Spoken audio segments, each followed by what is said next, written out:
Bonjour, nous allons voir quelques propriétés algébriques de l'espérance et de la variance d'une variable aléatoire. Alors le cours me dit que l'espérance de ax plus b, c'est a fois l'espérance de la variable aléatoire x plus b, et la variance de ax plus b, c'est a au carré fois la variance de la variable aléatoire x, où a et b sont deux réels. Alors voyons tout de suite cela sur un exemple.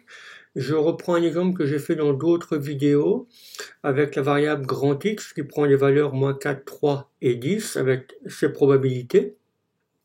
Et au lieu de calculer directement l'espérance et la variance de cette variable aléatoire X, je pose une autre variable aléatoire Y comme étant définie par 1/7 de X moins 3/7.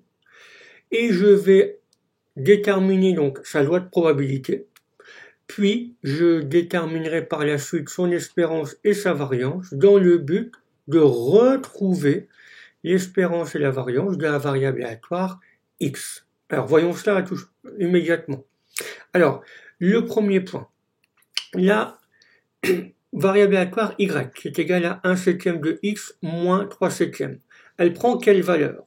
Eh bien, déjà quand x vaut moins 4, ça fait 1/7 de moins 4 moins 3/7, c'est-à-dire moins 7/7, c'est-à-dire moins 1. Avec bien sûr la même probabilité, un quart. Quand x prend la valeur 3, alors y prend la valeur 1/7 fois 3, donc faire 3/7 moins 3/7, 0.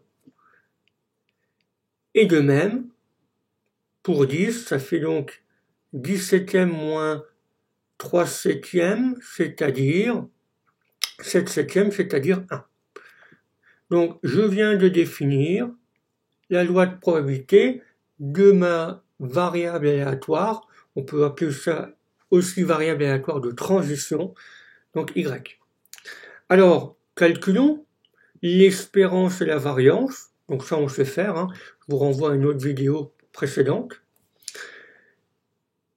Je vais cette fois-ci m'intéresser à l'espérance et la variance de la variable aléatoire x, maintenant qu'on a déterminé celle d'y. Alors je reprends les résultats ici.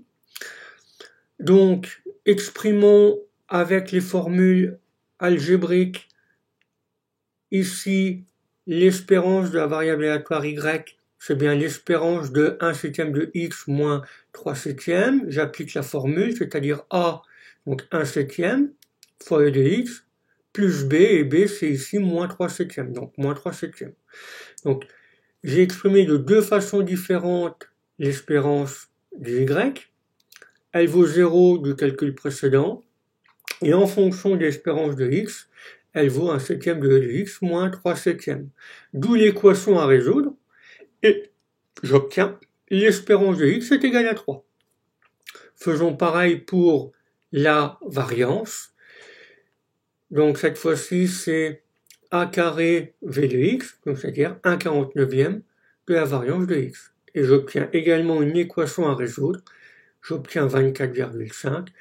Et j'en déduirai même que cette fois-ci, l'écart type de la variable aléatoire x est égal à peu près à 95, qui sont les mêmes résultats que j'ai obtenus si j'avais directement établi ces calculs par la loi de probabilité de la variable aléatoire x. Donc voilà, la variable aléatoire y, c'est une variable de transition qui permet éventuellement de faire des calculs plus simples dans ce type de calcul.